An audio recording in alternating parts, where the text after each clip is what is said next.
But ఎడిటింగ్‌లోకి ఎళ్ళకుండా చే చేయడం ఎడిటింగ్‌లోకి edit ఎడిటింగ్‌లో చేయకుండా పోకుండా ఉండే రోల్స్ చేయాలిప్పుడు మనం. అంతే. అది మన అది టార్గెట్. కాన్సెప్ట్ ఇప్పుడు. అమ్మో! ఇప్పుడు ఈ అమ్మాయికి తీసేస్తే ఇంకా అంతే ఇంకా అన్నట్టు.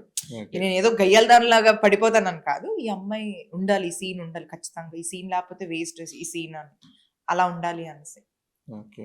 అండ్ నీకు స్పెసిఫిక్‌గా పర్సనల్‌గా అంటే దో మీరు నో చెప్పడానికి ఇబ్బంది పడకుండా చెప్పినప్పటికీ, రిగ్రెట్ అవ్వకపోయినప్పటికీ కూడా, ఈ ప్రాజెక్ట్స్ అనవసరంగా మిస్ అయ్యానే అనుకున్నయి ఏమైనా ఉన్నాయా? ఏమీ లేవు. Nothing at all. అస్సలేమీ లేవు. అయ్యో! అని ఒక్కరోజు కూడా నేను దాని గురించి ఫీల్ అవ్వలే. హ్మ్. రిలీజ్ అయినప్పుడు చూసేదాన్ని. ఓకే. ఇలా ఉండేదా క్యారెక్టర్ ఇలా చేసినా. ఓకే. Fine good. అంతే. నో సో చెప్పడం అల్లు అర్జున్ గారిది ఒక డైలాగ్ ఉంటది కదా! ₹1,00,00,000 వచ్చినా నో చెప్తా అది అది అదొక కిక్ అని.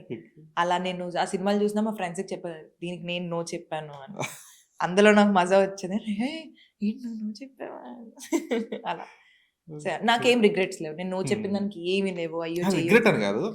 అంటే అది ఒక్కసారి ఎలా అవుతాయంటే ఇది చేసుంటే లైఫ్ టర్న్ చేసుంటే అయిపోయాను. బావుండేదేమో లేదు. అన్నట్లు. ఒక్కటి కూడా లేదు నాకు. ఓకే.